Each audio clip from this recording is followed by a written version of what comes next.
ভূমি সেবা সহজ করতে কাজ করছে সরকার, জানালেন প্রধানমন্ত্রী। সেবা দোরগোড়ায় পৌঁছে দেওয়ার ঘোষণা, মধ্যস্বত্বভোগীদের দৌরাত্ম্য বন্ধের তাগিদ। স্বাস্থ্যখাত শক্তিশালী করতে বাজেট বৃদ্ধির পরামর্শ বিশেষজ্ঞদের, ফ্যামিলি কার্ডকে স্বাস্থ্য কার্ডে রূপান্তরের তাগিদ। হামেটিন জেলায় আরও 6 শিশুর মৃত্যু, নিহতদের পরিবারকে 2 কোটি টাকা ক্ষতিপূরণ চেয়ে রিট করেছেন আজ। এবং ফায়ার সার্ভিস সদস্যদের সুযোগ সুবিধা বাড়ানোর কাজ করছে সরকার, জানালেন স্বরাষ্ট্রমন্ত্রী। জনবল 30,000 উন্নীত করার পরিকল্পনা।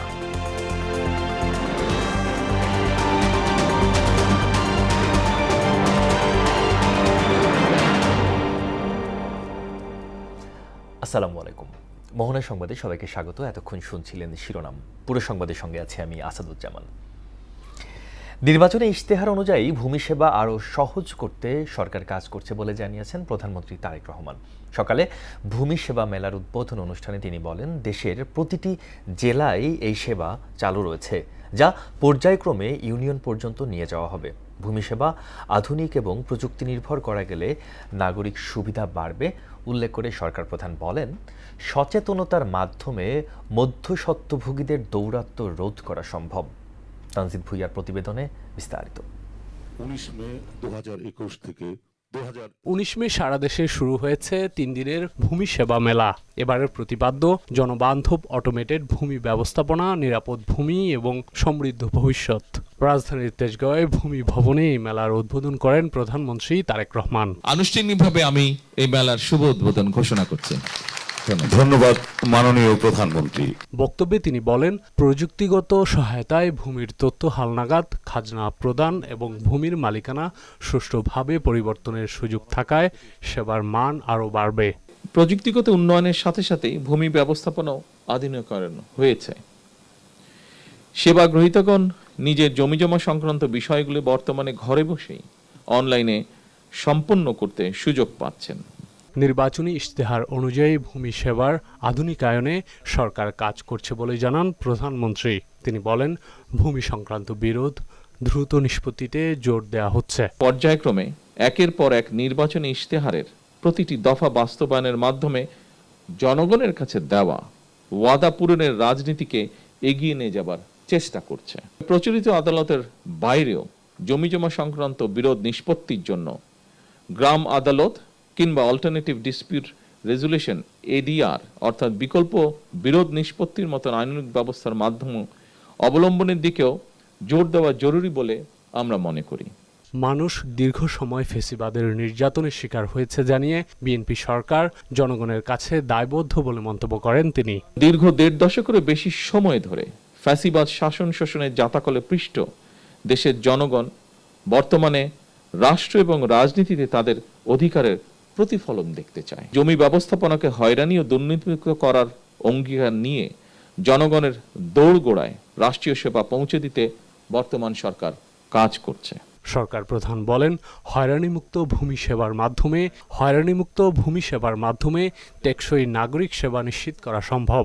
আধুনিক রাষ্ট্র গঠনেও এই সেবার আধুনিকায়ন জরুরি।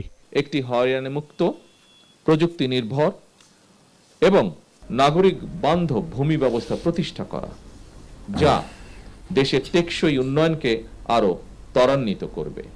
তানজিদ ভুইয়া, মোহনা সংবাদ, ঢাকা। পদ কার্যকর করা। এদিকে প্রধানমন্ত্রীর উদ্বোধনের পরপরই জেলা উপজেলা পর্যায়ে শুরু হয় ভূমি সেবা মেলার কার্যক্রম। জনগণের দোরগোড়ায় সহজ, স্বচ্ছ ও প্রযুক্তি নির্ভর সেবা পৌঁছে দেওয়ার অঙ্গীকারের পাশাপাশি সচেতনতা বাড়ানোয় প্রশাসনের পক্ষ থেকে বর্ণাঢ্য র্যালি ও আলোচনা সভা আয়োজন করা হয়। প্রতিনিধিদের তথ্যে আরও জানাচ্ছেন মাহমুদা আক্তার। জনগণের দোরগোড়ায় সহজ, স্বচ্ছ ও প্রযুক্তি নির্ভর সেবা পৌঁছে দিতে চাঁপাইনবাবগঞ্জে 3 দিনব্যাপী ভূমি সেবা মেলা শুরু হয়েছে। এতে প্রধান অতিথি হিসেবে উপস্থিত ছিলেন শিবগঞ্জ উপজেলার নির্বাহী কর্মকর্তা মাজাহারুল ইসলাম। ডিজিটাল ভূমি সেবাকে সহজলভ্য ও জনবান্ধব করতে নাটোরের বড়াই গ্রামে 3 দিনব্যাপী ভূমি সেবা মেলা 2026 উদ্বোধন করা হয়েছে। নেত্রকোনায় 3 দিনব্যাপী ভূমি সেবা মেলা শুরু হয়েছে। শহরের ছোটবাজার এলাকায় সদর ভূমি কার্যালয় প্রাঙ্গণে মেলার আয়োজন করে জেলা প্রশাসন। নারায়ণগঞ্জ জেলা প্রশাসনের উদ্যোগে 3 দিনব্যাপী ভূমি সেবা মেলা উদ্বোধনে বর্ণাঢ্য র্যালি এবং আলোচনা সভা অনুষ্ঠিত হয়েছে। এতে উপস্থিত ছিলেন নারায়ণগঞ্জ 3 আসনের সংসদ সদস্য আজহারুল ইসলাম মান্নান। নাটোরের গুরুদাসপুরে 3 দিনব্যাপী ভূমি সেবা মেলা উদ্বোধন করা হয়েছে। এতে প্রধান অতিথি হিসেবে উপস্থিত ছিলেন নাটোর 4 আসনের সংসদ সদস্য আব্দুল আজিজ। সুরক্ষিত ভূমি সমৃদ্ধ ভবিষ্যৎ এই প্রতিপাদ্যকে সামনে রেখে নানা আয়োজনে বান্দরবানে ভূমি সেবা মেলার উদ্বোধন করা হয়েছে। এ সময় উপস্থিত ছিলেন উপজেলা নির্বাহী কর্মকর্তা মারুফা সুলতানা খান হীরামণি। মাহমুদা আক্তার, মোহনা সংবাদ। দেশের স্বাস্থ্য খাত শক্তিশালী করতে বাজেট বৃদ্ধির পাশাপাশি সম্পদের ব্যবহার, প্রাতিষ্ঠানিক সংস্কার ও নাগরিকদের জন্য শক্তিশালী আর্থিক সুরক্ষা ব্যবস্থা নিশ্চিতের তাগিদ দিয়েছেন জনস্বাস্থ্য বিশেষজ্ঞরা। সকালে জাতীয় প্রেস ক্লাবে স্বাস্থ্য বাজেটের কার্যকর ব্যবহার ও সার্বজনীন সুরক্ষা বিষয়ক গোল টেবিল বৈঠকে এমন তাগিদ দেন তারা। ফ্যামিলি কার্ডকে স্বাস্থ্য কার্ডে রূপান্তরের দাবি জানিয়ে সরকারি হাসপাতালগুলোতে সেবার আর্থিক মূল্য সম্পর্কে জনগণকে সচেতন করার পরামর্শ দেন বিশেষজ্ঞরা। তারা বলেন, পুরো স্বাস্থ্য খাতেই জবাবদিহি বাড়াতে হবে। কাউন্সেলেবিলিটি, ট্রান্সপারেন্সি এবং ডাক্তারদেরও রেগুলেশন আসতে হবে। এখানে একটা গভর্নেন্স এবং রেগুলেটরি সিস্টেমের মধ্যে আনতে পারলে এবং এই সংগঠনগুলোকেও, সেটা আমরা সিকিউসি দিয়ে করি, কোয়ালিটি এবং অন্যান্য যারা এখানে বিএমডিসি আছেন বা আরও অর্গানাইজেশন হতে পারে, তাহলে কিন্তু এখানে আমরা যে অনলাইন প্রেসক্রিপশন সারা দুনিয়ায় হয়ে গিয়েছে, এটা নতুন কিছু না, কিন্তু এটাতে কিছু খরচের প্রয়োজন হবে, বাট সেটা করলে আমার মনে হয় that is one solution. Fire service সদস্যদের সুযোগ সুবিধা বাড়াতে সরকার কাজ করছে বলে জানিয়েছেন স্বরাষ্ট্রমন্ত্রী সালাউদ্দিন আহমেদ। বলেন, ফায়ার সার্ভিসে 30,000 জনবলে উন্নীত করার বিষয়টি সরকার বিবেচনা করছে। ভূমিকম্পের আশঙ্কা আছে, এমন বাস্তবতায় ফায়ার সার্ভিসের সার্বিক উন্নয়ন ও অন্যান্য বাহিনীর সাথে সমন্বয় জরুরি বলেও মন্তব্য করেন তিনি। ইমদাদুল হক খানের প্রতিবেদনে বিস্তারিত। নারায়ণগঞ্জের পূর্বাঞ্চলে অবস্থিত ফায়ার সার্ভিস ও সিভিল ডিফেন্স ট্রেনিং গ্রাউন্ডে ফায়ার সার্ভিস ও সিভিল ডিফেন্স সপ্তাহ, পাসিং আউট প্যারেড এবং পদক বিতরণ অনুষ্ঠানের আয়োজন করা হয়। এ সময় স্বরাষ্ট্রমন্ত্রীকে গার্ড অব অনার দেন ফায়ার সার্ভিস কর্মীরা। এদিন পাসিং আউট করে বাহিনীতে যুক্ত হয়েছেন 2,500 সদস্য। তাদের মধ্যে বুনিয়াদী 9 জনকে পদক পরিয়ে দেন মন্ত্রী। এছাড়া কৃতিত্বপূর্ণ অবদানের স্বীকৃতি হিসাবে 20 জনকে সম্মাননা দেয়া হয়। অনুষ্ঠানে স্বরাষ্ট্রমন্ত্রী বলেন, সব দুর্যোগে বিপদে মানুষের পাশে ছুটে যায় ফায়ার সার্ভিস সদস্যরা। তাই তাদের আন্তর্জাতিক মানের প্রশিক্ষণ, জনবল বৃদ্ধি ও সুযোগ সুবিধা বাড়াতে কাজ করছে সরকার। প্রত্যেক সদস্য যে কোনো দুর্যোগ, দুর্ঘটনা ও সংকটময় মুহূর্তে সাধারণ জনগণের জান মাল রক্ষায় নিজেদের জীবনের ঝুঁকি নিয়ে কাজ করে। স্বরাষ্ট্রমন্ত্রী বলেন, ফায়ার সার্ভিসের 30,000 জনবল উন্নীত করার বিষয়টি বিবেচনা করছে সরকার। এই বাহিনীর ফায়ার স্টেশনের সংখ্যা বৃদ্ধি এবং পরিকল্পনা অনুযায়ী সদস্য সংখ্যা 30,000-এর অধিক করার জন্য ফায়ার সার্ভিসের অর্গানোগ্রাম পুনর্গঠনের প্রস্তাবও বিবেচনাধীন রয়েছে। 20টি ফায়ার স্টেশন নির্মাণ প্রকল্প বাস্তবায়নে কাজ করছে জানিয়ে তিনি বলেন, সংস্থাটির জন্য 100টি অ্যাম্বুলেন্স সংগ্রহ করা হচ্ছে। আমরা ফায়ার সার্ভিসের সক্ষমতা ও সামর্থ্য বৃদ্ধিতে জোর দিচ্ছি। ইতিমধ্যে 20টি ফায়ার স্টেশন নির্মাণ ও পুনর্নির্মাণের প্রকল্প বাস্তবায়নের কাজ চলমান রয়েছে। ফায়ার সার্ভিস কর্মীদের আবাসন সংকট নিরসনে মিরপুর ও সদরঘাটে 2টি ভবন নির্মাণ কাজ শেষ পর্যায়ে বলেও জানান স্বরাষ্ট্রমন্ত্রী। এই বাহিনীর সদস্যদের আবাসনের সমস্যা দূরীকরণে কর্মকর্তা ও কর্মচারীদের জন্য ঢাকার মিরপুর ও সদরঘাটে 2টি বহুতল আবাসিক ভবন নির্মাণের প্রকল্প বাস্তবায়ন পর্যায়ে রয়েছে। ইমদাদুল হক খান, মোহনা সংবাদ, ঢাকা। রাজধানীর বিজয় সরণি মোড়ের কলমিতলা বাজারে আগুন লাগা নিয়ন্ত্রণে এসেছে। সকাল 7টার দিকে ফায়ার সার্ভিসের 10টি ইউনিটের চেষ্টায় আগুন নিয়ন্ত্রণে আসে। ফায়ার সার্ভিস সদর দপ্তরের মিডিয়া সেলের কর্মকর্তা আনোয়ারুল দোলন বিষয়টি নিশ্চিত করেছেন। এর আগে ভোরে 2তলা মার্কেটটির নিচতলায় আগুন লাগে।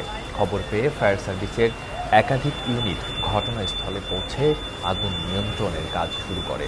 তাৎক্ষণিকভাবে আগুন লাগার কারণে ও ক্ষয়ক্ষতির পরিমাণ জানা যায়নি।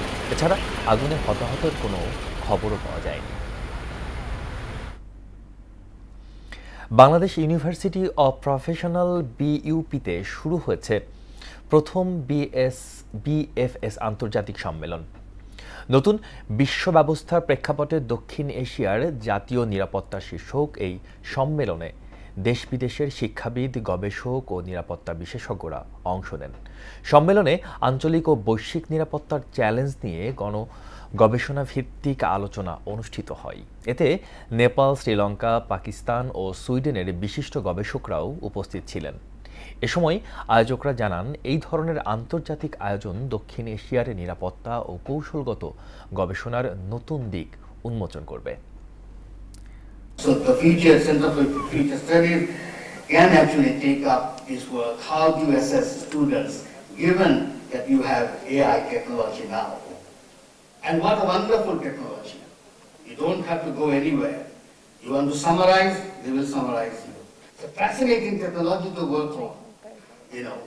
Earlier you needed days to write a paper. Now you don't need it.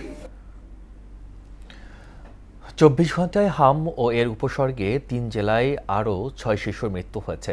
এর মধ্যে সিলেটে 3, বরিশালে 2 ও ময়মনসিংহে 1 শিশু মারা গেছে। সিলেট বিভাগে এই রোগে মৃতের সংখ্যা বেড়ে দাঁড়িয়েছে 40 জনে। বর্তমান বিভাগের বিভিন্ন হাসপাতালে হামের উপসর্গ নিয়ে মোট 281 জন রোগী চিকিৎসাধীন রয়েছেন। এদিকে ময়মনসিংহ মেডিকেল কলেজ হাসপাতালে এ নিয়ে মোট মৃত্যু হয়েছে 34 জন শিশুর এবং নতুন রোগী আক্রান্ত হয়ে ভর্তি হয়েছেন 34 জন। দেশজুড়ে হাম ও এর উপসর্গে মারা যাওয়া প্রত্যেক শিশুর পরিবারকে 2 কোটি টাকা করে ক্ষতিপূরণ দেওয়ার নির্দেশনা চেয়ে করা রিটের বিষয়ে আদেশ আজ। এর আগে রোববার ক্ষতিপূরণের নির্দেশনা চেয়ে হাইকোর্টের সংশ্লিষ্ট শাখায় জনস্বার্থে রিট করা হয়। রিটটি দায়ের করেছেন সুপ্রিম কোর্টের আইনজীবী ব্যারিস্টার হুমায়ুন কবির পল্লব। স্বাস্থ্য সচিব সহ সংশ্লিষ্টদের এতে বিবাদী করা হয়েছে। গত 2 মাসে সারা দেশে হাম ও উপসর্গে মৃত্যুর সংখ্যা ইতিমধ্যে 450 ছাড়িয়েছে। কুমিল্লায় এবার বাহারি নামের গরু লালন পালন করছেন খামারিরা। 1000 কেজি ওজনের রাজাবাবু আর 600 কেজি ওজনের কালো মানিক সহ ছোট বড় বাহারি নামের গরুগুলো মাতাবে হাটগুলোয়। জেলায় চলতি বছর সরকারি হিসেব মতে 2.5 লক্ষের উপরে গবাদি পশুর ঈদের বাজারের বিক্রির জন্য অপেক্ষায় রয়েছে। চাহিদার তুলনায় উদ্ধৃত থাকবে 12,000 পশু। শাহাবুদ্দিনের তথ্যচিত্রে তাহসিন তারিনের প্রতিবেদনে বিস্তারিত। ঈদ উল আজহা সামনে রেখে কুমিল্লার প্রায় 36,080টি খামারে 2,60,000 গরু প্রস্তুত করা হয়েছে। 1000 কেজি রাজাবাবু গরুর দাম হাঁকাচ্ছে 8 লক্ষ টাকা, আর কালো মানিকের দাম 5 লক্ষ টাকা। ঘাস, দানাদার, গম, ছোলা, ভুট্টা সহ দেশীয় খাবার খাইয়ে বড় করেছেন গবাদি পশুগুলো। গেল বছরের তুলনায় এবার গরুর দাম কিছুটা কম বলছেন খামারিরা। ন্যাচারাল প্রকৃতিতেই আমি মিট প্রোডাকশন করি আর ফ্যাটেনিং করি, আর আমার শুধু ঈদের জন্যই উপলক্ষে আমি গরু পালি। এবার 50টা গরু আমরা রেডি করতেছি এবং আমাদের গরুগুলা সাধারণত ঈদ উপলক্ষে আমরা করি এবং আমাদের এটা হলো আমাদের সবচেয়ে বড় গরু। 30টার মতো রেডি করা হয়েছে এবং আমাদের গরুরে খানা খাবাই দেশীয় খানা খাবাই, যেমন ভেজালমুক্ত কোনো খাবার খাবাই না। গরুরে মনে করেন গোসল মোসল করে ভুসি খোয়াই, ঘাস খোয়াই, আবার রাপ, খোল, ডাইস। এইসব পশু যাতে কোনো রোগে আক্রান্ত না হয় সেজন্য মাঠ পর্যায়ে 10,000 খামারিকে উঠান বৈঠকের মাধ্যমে পরামর্শ দেওয়া হয়েছে বলে জানান জেলা প্রাণী সম্পদ কর্মকর্তা। ব্যাপক প্রস্তুতি গ্রহণ করেছি। আমাদের প্রস্তুতিটা শুধু এই ক্ষণিকের সময়ের জন্য নয়, আমরা বছরের শুরু থেকে শুরু করেছি। প্রস্তুতির ভিতরে আছে খামারিদের প্রশিক্ষণ দেওয়া, উঠান বৈঠক করা, খামারিদের সচেতন করা যাতে তারা স্টেরয়েড বা কোনো ধরনের ভেজাল ঔষধ ব্যবহার করে গরুকে যাতে মোটাতাজাকরণ না করে। এবার কুমিল্লায় চাহিদা রয়েছে 2,47,000। এর মধ্যে 12,000 গবাদি পশু উদ্বৃত্ত থাকবে বলে জানিয়েছেন প্রাণী সম্পদ বিভাগ। তাহসিন তারিন, মোহনা সংবাদ। ভারতীয় রপ্তানিকারক অ্যাসোসিয়েশনের নতুন সিদ্ধান্তে চাঁপাইনবাবগঞ্জের সোনাম মসজিদ স্থলবন্দরের পাথর আমদানিকারকদের মধ্যে চরম হতাশা সৃষ্টি হয়েছে। শুল্ক আইনের জন্য নির্ধারিত সরকারি মূল্য অ্যাসেসমেন্ট ভ্যালু $2 কমানোর অনুরোধে ভারতীয় কর্তৃপক্ষ নাকচ করে দেওয়ায় পাথর আমদানিতে দেখা দিয়েছে অনিশ্চয়তা। এতে রাজস্ব হারানোর পাশাপাশি বন্দরে কর্মরত প্রায় 8,000 শ্রমিক বেকার হয়ে পড়েছেন। শহীদুল ইসলামের পাঠানো তথ্যে আরও জানাচ্ছেন ডলি বিনতে মনোয়ারা। একসময়ের কর্মব্যস্ত সোনাম মসজিদ স্থলবন্দরটি এখন কোলাহল মুক্ত, চারিদিকে শুনশান নীরবতা। 1 মে থেকে ভারতের পাথরের অ্যাসেসমেন্ট ভ্যালু টন প্রতি $13 থেকে বাড়িয়ে $15 নির্ধারণ করেছে। ভারতীয় রপ্তানিকারকদের এমন সিদ্ধান্তে হতাশ বাংলাদেশের পাথর ব্যবসায়ীরা।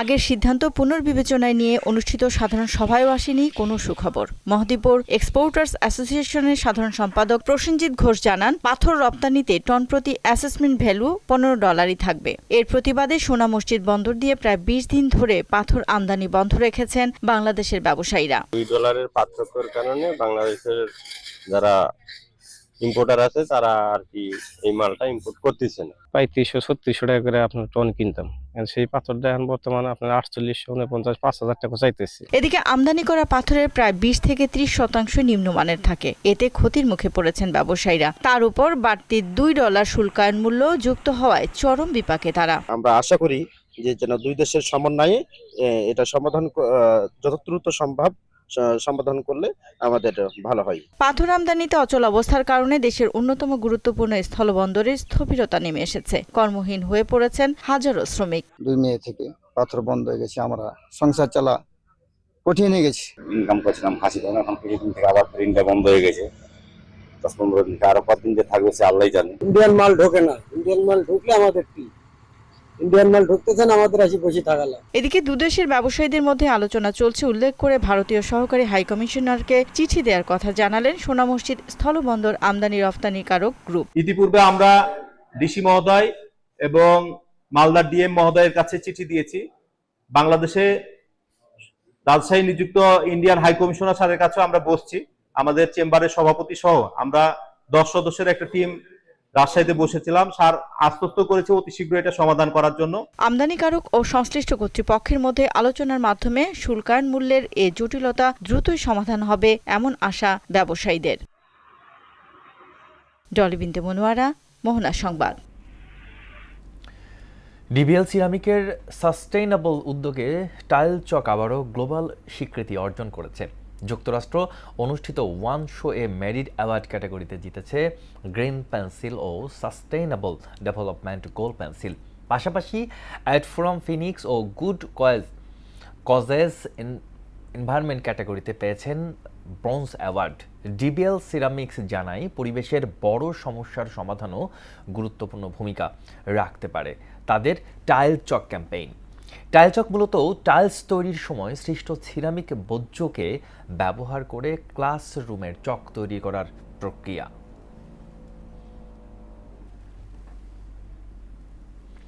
এবার আন্তর্জাতিক প্রসঙ্গ। মধ্যপ্রাচ্যের মিত্রদের অনুরোধে ইরানের সামরিক হামলা আপাতত স্থগিত রাখার ঘোষণা দিয়েছেন মার্কিন প্রেসিডেন্ট ডোনাল্ড ট্রাম্প। সম্ভাব্য সামরিক হামলা স্থগিত রাখার ঘোষণার পরপরই আন্তর্জাতিক বাজারে তেলের দাম কমে গেছে। বিস্তারিত প্রিয়াঙ্কা নিতুর ডেস্ক রিপোর্টে। ইরানের ওপর পরিকল্পিত সামরিক হামলা আপাতত স্থগিত রাখা হয়েছে বলে জানিয়েছেন মার্কিন প্রেসিডেন্ট ডোনাল্ড ট্রাম্প। মঙ্গলবার নির্ধারিত ওই হামলা গুরুত্বপূর্ণ আলোচনার কারণে সাময়িকভাবে বাতিল করা হয়েছে বলে জানান তিনি। সোমবার সামাজিক যোগাযোগ মাধ্যমে দেওয়া এক পোস্টে ট্রাম্প সতর্ক করে বলেন, আলোচনায় গ্রহণযোগ্য কোনো চুক্তি না হলে যে কোনো সময় ইরানের বিরুদ্ধে বড় ধরনের সামরিক অভিযান চালাতে প্রস্তুত রয়েছে যুক্তরাষ্ট্রের সেনাবাহিনী। ইরানের ওপর সম্ভাব্য সামরিক হামলা আপাতত স্থগিত রাখার ঘোষণার পরপরই আন্তর্জাতিক বাজারে তেলের দাম কমে গেছে। এক প্রতিবেদনে এ তথ্য জানিয়েছে বিবিসি। যুক্তরাষ্ট্র ও ইরানের মধ্যে শান্তি পুনঃপ্রতিষ্ঠা ও সংলাপ পুনরুজ্জীবিত করার লক্ষ্যে পাকিস্তানের স্বরাষ্ট্রমন্ত্রী মোহসিন নাকভি রোববার ইরানের প্রেসিডেন্ট মাসুদ পেজেশকিয়ানের সঙ্গে তার কার্যালয়ে এক উচ্চ পর্যায়ের বৈঠক করেন। আন্তর্জাতিক গণমাধ্যমগুলো জানায় 1.5 ঘণ্টা ব্যাপী বৈঠকে ইরানের স্বরাষ্ট্রমন্ত্রী এসকান্দার মোমেনি এবং পররাষ্ট্রমন্ত্রী আব্বাস আরাকচিও উপস্থিত ছিলেন। প্রেসিডেন্ট পেজেশকিয়ান আঞ্চলিক উত্তেজনা প্রশমনে এবং একটি ভঙ্গুর যুদ্ধবিরতি টিকিয়ে রাখতে পাকিস্তানের রাজনৈতিক ও সামরিক নেতৃত্বের সক্রিয় কূটনীতির ভূয়সী প্রশংসা করেন। জ্বালানি সংকট ও আন্তর্জাতিক বাজারে অস্থিরতার মধ্যে সমুদ্রে আটকে থাকা রাশিয়ার অপরিশোধিত তেল ব্যবহারের জন্য আরও 30 দিনের অস্থায়ী ছাড় দিয়েছে মার্কিন ট্রেজারি বিভাগ। যুক্তরাষ্ট্রের দাবি, এই পদক্ষেপের ফলে আন্তর্জাতিক তেলের বাজার স্থিতিশীল হবে এবং চীন যেন কম দামে এই তেল একচেটিয়া মজুত করতে না পারে তা নিশ্চিত করা যাবে। এই ঘোষণার পরপরই ভারতের পেট্রোলিয়াম মন্ত্রণালয় জানান, আমেরিকার এই নিষেধাজ্ঞার ছাড় বা কড়াকড়ির ওপর ভারতের তেল আমদানি নির্ভর করে না। নিজেদের জ্বালানি নিরাপত্তা ও বাণিজ্যিক লাভের কথা চিন্তা করেই ভারত রাশিয়া থেকে তেল কেনা অব্যাহত রাখবে। প্রিয়াঙ্কা নিতু, মোহনা সংবাদ। এবার খেলার খবর, ক্রিকেট। সিলেট টেস্টের চতুর্থ দিন শেষ করব মোহনা সংবাদ। যাবার আগে শিরোনামগুলো জানিয়ে দিচ্ছি আরও একবার।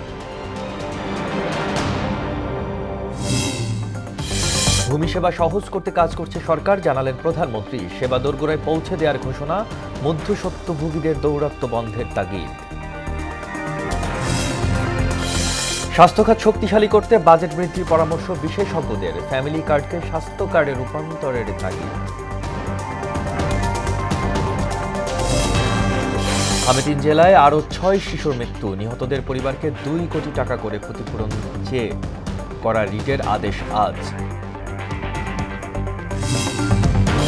এবং ফায়ার সার্ভিস সদস্যদের সুযোগ সুবিধা বাড়াতে কাজ করছে সরকার, জানালেন স্বরাষ্ট্রমন্ত্রী। জনবল 30,000 উন্নীত করার পরিকল্পনা।